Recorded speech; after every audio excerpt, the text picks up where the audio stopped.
मशाल आहे का तो आईस्क्रीमचा कोण आहे पहिले ते ठरवा. कारण लोकांना आता या गरमीमध्ये आईस्क्रीमचा कोण पाहिजे, मशाल नको. मशाल आणि मशालीची आग आणि त्याची धग याला लोक आता कंटाळतील, फेटाळतील, लात मारतील.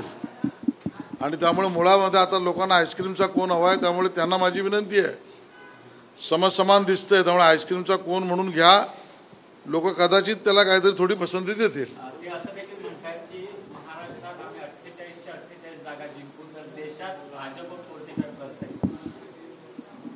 हे रेकॉर्डिंग करायचे वाक्य. उद्धव ठाकरेजी, हा तुम्ही मर्दांचा पक्ष चालवत असाल, मर्द आणि मर्दांचं नेतृत्व करत असाल, तर तुम्हाला माझं जाहीर आव्हान आहे. भारतीय जनता पार्टी देशात 45च्या वर गेली तर उद्धव ठाकरेजी तुम्ही राजकारण सोडाल. आणि मी तुम्हाला प्रति आव्हान देतो, देशात जाऊ दे, महाराष्ट्रात गेल्या वेळेला तुम्ही 18 होतात आमच्यामुळे. आता महाविकास आघाडी म्हणून जरी उद्धवजी तुम्ही 18 आलात तर मी राजकारण सोडेन. उद्धवजींना खुलं आव्हान आहे. देशात भारतीय जनता पार्टी 45+ जाणार नाही म्हणालात, भाजप 45च्या वर गेलात तर राजकारणातून निवृत्ती घ्याल, त्या ठिकाणी अपमान सहन कराल, मर्दांचा शब्द द्या. आणि जर महायुती म्हणून शिवसेना सोडा उद्धवजी, तुमच्या युतीत 18च्या वर तुम्ही महाराष्ट्रात गेलात तर आशिष शेलार राजकारण सोडेल. मर्द असाल तर शब्दावर टिका. ये वाला लेते हैं. Inverter AC. आप गैम्बलर हो ना? गैम्बलर? जुआ खेलते हो ना? तुम जुआ खेलते हो? अरे नहीं, ये तो कुछ भी बोले जा रहे हैं. इतनी महंगी और नाजुक एसी खरीद कर स्टेबलाइजर नहीं लोगे तो ये जुआ नहीं हुआ तो क्या हुआ? सिर्फ एक फ्लक्चुएशन आपके इन्वर्टर एसी के पार्ट्स को डैमेज कर सकता है. उसे वी गार्ड से सुरक्षित रखिए. V Guard, India's number 1 stabiliser.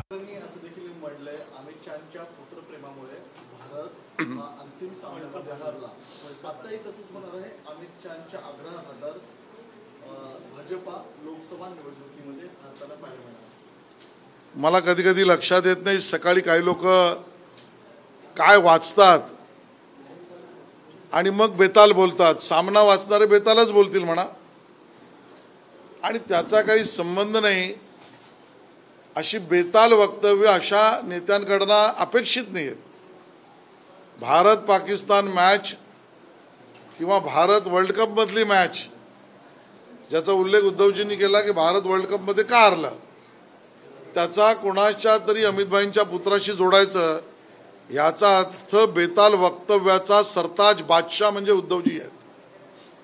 बेताल वक्तव्याचा सरताज बादशाह उद्धवजी. तुम्हाला नवीन डिग्री आणि पदवी आम्ही दिलेली आहे, आणि म्हणून मॅचचा याच्याशी काही संबंध नाही. आणि पुन्हा एकदा सांगतो, जे अमितभाई म्हणाले ते सत्य आहे. 2014ला तुमच्या सुपुत्राने परस्पर युती असताना 151+ घोषणा केली. त्याही वेळेला त्याला मुख्यमंत्री बनवण्याच्या पार्श्वभूमीला तुम्ही सुरुवात केली. 19 मध्ये तुम्हाला तुमच्या सुपुत्राला बनवता आलं नाही म्हणून तुम्ही स्वतः बनलात, आणि शिवसेना अख्खी बाळासाहेबांच्या विचारांपासून दूर गेली. याचा कारण तुमच्या पुत्रप्रेमामुळे बाळासाहेबांच्या विचारापेक्षा पेक पेंग्विन पार्टीचे विचार तुम्हाला जवळ वाटले. त्यातनाच शिवसेना फुटली.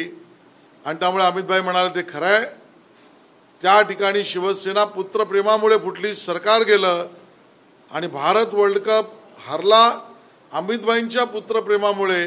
हे बेताल वक्तव्याच्या सरताज बादशाह उद्धवजींना मुबारक हो. पण त्यांनी तर आरोप केलेला आहे की प्राण जाय पर वचन न जाय. याची जर तुम्हाला गरिमा कळली असेल तर 2.5 वर्ष पद जे मुख्यमंत्रीपद देण्याचं तुम्ही कबूल केलं असेल. खरं बोलणाऱ्याशी खरं बोललं जातं. उद्धवजी असत्य खोटं बोललेले आहेत. 2.5 वर्षाचा कुठलाही पुरावा त्यांच्याकडे नाही. 2.5 वर्ष अमितभाई कधी म्हणाले नाही. 2.5 वर्षाचा मुद्दा देवेंद्रजी कधी म्हणाले नाहीत. आणि साधा नियम आहेत, त्या खोलीमध्ये जर 2च व्यक्ती असतील त्यांच्या म्हणण्यानुसार 2.5 वर्षाच्या विषयामध्ये शब्द देणारे, एक अमितभाई एक उद्धवजी, तर दोघंच त्या विषयावर बोलू शकतात. या प्राप्त परिस्थितीमध्ये उद्धवजी म्हणतायत ते अमित शहा म्हणत नाही आहेत, कारण अमित शहा खरं बोलतायत. पण तरी वादापुरता धरू अशा परिस्थितीमध्ये मी वकील असल्यामुळे या पद्धतीचा युक्तिवाद करतो.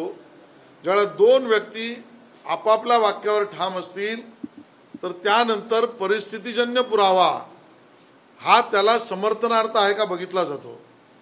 उद्धवजींकडे एक तरी भाजपचा अमितभाई सोडल्यानंतर सार्वजनिक व्यक्तिगत किंवा अशा स्वरूपाची इच्छापूर्तीदर्शक कुठलाही पुरावा नाही.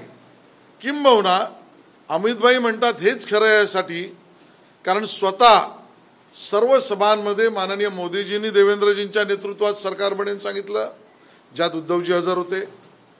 माननीय अमितभाई शाह यांच्या नेतृत्वात सभांमध्ये देवेंद्रजीच मुख्यमंत्री बनतील अशा सभांमध्ये त्या ठिकाणी उद्धवजी स्वतः हजर होते. परिस्थितीजन्य पुरावा हेही दाखवतोय की देवेंद्रजींची जाहिरात मुख्यमंत्री म्हणून झाली, त्याला उद्धवजी किंवा उद्धवजींच्या गटाकडून कोणी ऑब्जेक्शन घेतलं नाही आणि त्यामुळे स्वतःचं असत्य खोटं पचवण्याचा हा प्रयत्न उद्धवजींचा आहे. उद्धव ठाकरे असं देखील म्हणाले भाजपला सगळ्यात जास्त मुस्लिम लीगचा अनुभव आहे. पंतप्रधान नरेंद्र मोदी देखील मशिदी केले होते आणि मोहन भागवतांबद्दल ते मला वाटतं मुस्लिम लीगशी युती केली होती तुमच्या पक्षाने उद्धवजी. हा इतिहास नवीन नाही. महानगरपालिकाच्या निवडणुकीमध्ये कुठला पठाण आणि कुठला मुस्लिम लीग या सगळ्यांशी तुमची जवळीक होती का याचं पहिलं उत्तर द्या, मग आम्हाला प्रश्न विचारा. सर, बारामतीमध्ये पवार विरुद्ध पवार संघर्ष पडलेला आहे. अजित पवार शरद पवारांना म्हटले की सुनेत्र पवारांना किती दिवस तुम्ही बाहेरचे हिंडवणार. कोण म्हणाले? अजित पवार शरद पवारांना म्हटले. नाही, खऱ्या अर्थाने या वक्तव्याचा निषेध करावा असं वक्तव्य आहे. महाराष्ट्राच्या सुसंस्कृत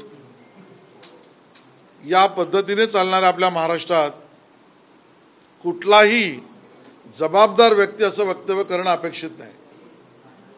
आपल्याकडे आपल्या घरात आलेली सून ही आपली मुलगी मानली जाते. किंबहुना ती आली म्हणजे लक्ष्मी आली, तिच्या रूपानं लक्ष्मी आपल्या घरात आली हा तिकडे आदर केला जातो. आपल्या घरातल्या सुनेला आपल्या मुली एवढंच प्रेम केलं जातं. किंबहुना अशा पद्धतीच्या भावनेने जगणं हीच आपली संस्कृती आहे, महाराष्ट्राची ओळख आहे.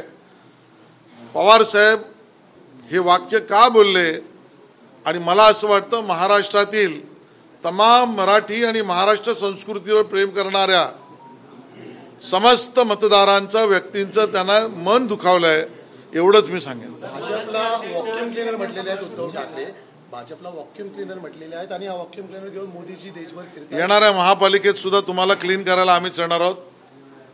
मर्दांचा शब्द असेल तर 45 नंतर तोंड दाखवायचं नाही आणि महानगरपालिकेमध्ये तुम्ही घातलेला जो कचरा आहे त्याचा व्हॅक्यूम क्लीन मीच करायला येईल. असा प्रश्न विचारलाय की एका बाजूला भाजप आणि मोदी गोमासाबद्दल बोलतात मात्र त्याच कंपन्यांकडून ते इलेक्ट्रॉनिक बॉन्डच्या माध्यमातून पैसे गोळा करतात. मला वाटतं त्यांनी कुठून घेतलं त्याचं पहिलं उत्तर द्यावं. माननीय पंतप्रधानांनी स्पष्टपणे उत्तर दिलंय. आता हे देशातल्या नागरिकांसमोर सत्य आलंय. ज्या इलेक्ट्रॉनिक बॉन्डमुळे काळ्या पैशावर रोख करण्याचा प्रयत्न यशस्वी होऊ शकला असता त्याला हाणून पाडून त्याला विरोध करण्याचं काम उबाटा ते काँग्रेस ते शरद पवार गट यांनी केलाय. त्याचाच परिणाम आज आपल्याला दिसतोय. 4600 कोटीच्या वर अजून तर निवडणूक मतदान पण नाही झालंय. एवढ्या मोठ्या प्रमाणात रोख, अंमली पदार्थ, दारू, सगळ्यात गंभीर तर अंमली पदार्थ, या सगळ्या गोष्टींना रोखण्याचा प्रयत्न एक चांगला होता.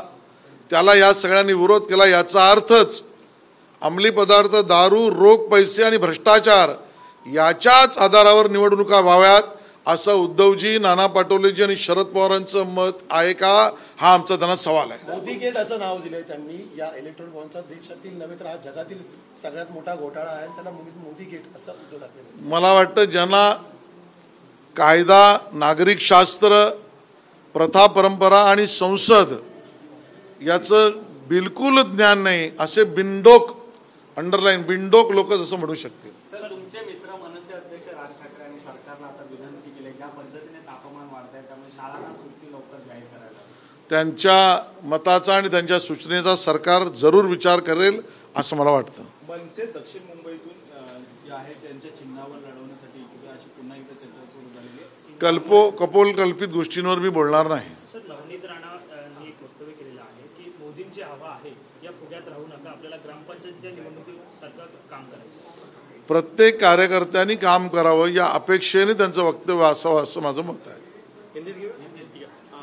आशीष जी, आज उद्धव ठाकरे ने कहा है कि महाविकास आघाड़ी को 48 सीटें मिलेंगी और पूरे देश में सिर्फ 45 सीटें जो हैं आप बीजेपी को मिलेंगी. मैं आज यहाँ पर ओपन चैलेंज करना चाहता हूँ माननीय उद्धव जी को. उद्धव जी सुन ले, आप बार बार बिना पूछे हर सभा में कहते हैं मेरी पार्टी मर्दों की पार्टी है, मेरी पार्टी मर्दों के ऊपर चलती है और मेरी जबान है मर्दों की. तो आप मर्दों की जबान से कहते हैं तो मेरा ओपन चैलेंज स्वीकार करिए. भारतीय जनता पार्टी पूरे देश में 45 के ऊपर गई तो उद्धव जी आप राजनीति में मुंह नहीं दिखाएंगे, राजनीति से परे हो जाएंगे. मर्दों का दल है तो अपनी जबान पर रहिए. और मैं आपको उल्टा चैलेंज देता हूं, आप गत चुनाव में हमारी मेहरबानी के कारण महाराष्ट्र में सिर्फ शिवसेना के 18 आए थे एमपीज. मेरा चैलेंज है आपके अलायंस दल के साथ 18 अगर आपके महाराष्ट्र विकास आघाड़ी के आए तो मैं राजनीति छोड़ दूंगा. मर्दों की जबान है तो मेरा चैलेंज स्वीकार करिए, ये उद्धव जी से निवेदन है. पीएम साहब ने इलेक्टोरल बॉन्ड पे विस्तार से अपनी बात रखी है, लेकिन उनका कहना है कि ये सबसे बड़ा मोदी गेट है, बड़ा भ्रष्टाचार और वैक्यूम क्लीनर है. आपको जिन व्यक्तियों को सिविक सेंस, कानून, सुप्रीम कोर्ट, प्रथा परंपरा, पार्लियामेंट्री डेमोक्रेसी इसके बारे में जानकारी नहीं, वो बेदिमाग लोग ही ऐसी बात कर सकते हैं. इसके अलावा हेलीकॉप्टर जो भी एयरक्राफ्ट इस्तेमाल करें, जो भी राजनीतिक दल, उनकी चेकिंग होगी, उसकी जानकारी देने की इस तरह का पत्र जो है सभी दलों को दिया. लेकिन उद्धव जी ने कहा है कि अगर ऐसा है तो सभी की जांच होनी चाहिए, न सिर्फ हमारी या राहुल जी की. इलेक्शन कमीशन अपना काम करेगी, इसके ऊपर मैं टिप्पणी नहीं करूंगा. इसके अलावा कल रामनवमी का बहुत बड़ा पर्व है, भारतीय जनता पार्टी किस तरह से इस पर्व को मनाने वाली क्या योजना है आपकी? देखिए, भगवान राम की पूजा हर भारतवासी करता है. हर भारतवासी के मन में राम बसे है और इसके लिए रामनवमी का महोत्सव भारतीय जनता पार्टी तो मनाती है, लेकिन पूरे भारत का उत्सव है. मुझे तो ये देखना है कि जिन्होंने भगवान राम के मंदिर का निमंत्रण अस्वीकार किया वो कल क्या करेंगे. भारत की जनता तो ये देखना चाहती है कि जिन्होंने भगवान राम, ये कल्पना है, अस्तित्व में थे ही नहीं, इस प्रकार की बयानबाजी की थी, वो अपने पापों को कैसे धोएंगे. पूरा भारत ये देखने के लिए लालायित है कि जिन्होंने कोर्ट में दखलनामा देके कहा कि राम सेतु है ही नहीं, वो कल रामनवमी में कहाँ मुंह छुपाएंगे, ये देखना पड़ेगा. शेवटचा प्रश्न, माहीममध्ये मुस्लिम समुदायाशी बोलताना उद्धव ठाकरे असं म्हणाले की जुनं विसरून आता आपण सगळ्यांनी एकत्र यायला हवं. पुन्हा एकदा मुस्लिम कार्ड खेळलं जातं ठाकरेंकडून. माननीय उद्धव ठाकरेजी यांनी बाळासाहेबांचे विचार कधीच सोडले. माननीय उद्धव ठाकरेजी यांनी बाळासाहेबांनी ज्यांचा विरोध केला त्यांच्याशी हात केव्हाच पकडलाय. माननीय उद्धवजी ठाकरे यांनी राष्ट्रीयत्व आणि हिंदुत्व या विचाराला तिलांजली दिल्याचं स्वतःच्या कर्तृत्वाने स्पष्ट केलं आहे. आणि म्हणून आता मुंबईकर, मराठी माणूस, हिंदू आणि हिंदुत्व आणि राष्ट्रभक्त यांना उद्धवजींकडून काही अपेक्षा नाही आणि अपेक्षा ठेवू शकत नाही, हे त्यांच्याच वक्तव्याने त्यांनी स्पष्ट केलेलं आहे. यही चीज हिंदी में जाना चाहिए, मुसलमानों को साथ लाने की कोशिश कर रहे, कह रहे कि पुराना. देखिए, मैं कोई धर्म की बात नहीं कह रहा, मैं ये कह रहा हूँ माननीय उद्धव जी ठाकरे, इन्होंने बाला साहब जी के विचारों को बहुत पहले त्याग दिया. माननीय उद्धव जी ठाकरे, इन्होंने बाला साहब ने जिनका विरोध किया था उनका हाथ और दामन साथ में ले लिया. माननीय उद्धव जी ठाकरे, इन्होंने पहले ही हिंदू, हिंदुत्व, राष्ट्रीयत्व इस विचारों को तिलांजलि दी है और इसके लिए मुंबई, मुंबईकर, मराठी, हिंदू और राष्ट्रीय इस स्तर पर कोई भी अब उद्धव जी से कोई अलग रंग की अपेक्षा नहीं करते, उनका वक्तव्य स्पष्ट करता है. सर, निवडणूक आयोगाच्या पत्रावर उद्धव ठाकरेंची प्रतिक्रिया समोर आली. त्यांचं म्हणणं आहे राहुल गांधीचे काही फोटोज निवडणूक आयोगाने तपासणी करताना समोर आले, तसेच मोदी शहांचे सुद्धा आणावेत, तेव्हाच समान न्याय आहे देशात हे दिसून येईल. मोदी शहांची एवढी पिवळी म्हणजे कावीळ ही उद्धवजींना झाली आहे सकाळी उठताना मोदी शाह, दुपारी मोदी शाह, संध्याकाळी मोदी शाह. आणि म्हणून कदाचित आपण जर कॅमेरा म्हणून घरात गेलात, तुम्हाला घेणार नाहीत ते, पण गेलात तर तुम्हाला दिसेल कदाचित ते उठतात त्याच्या समोरही त्यांनी मोदी शाह फोटो ठेवला असेल की उठल्यावर पहिलं मला मोदी शाह दिसावेत. अशा पद्धतीच्या एका फ्रस्ट्रेशनमध्ये उद्धवजी चालले आहेत. तर त्यांच्या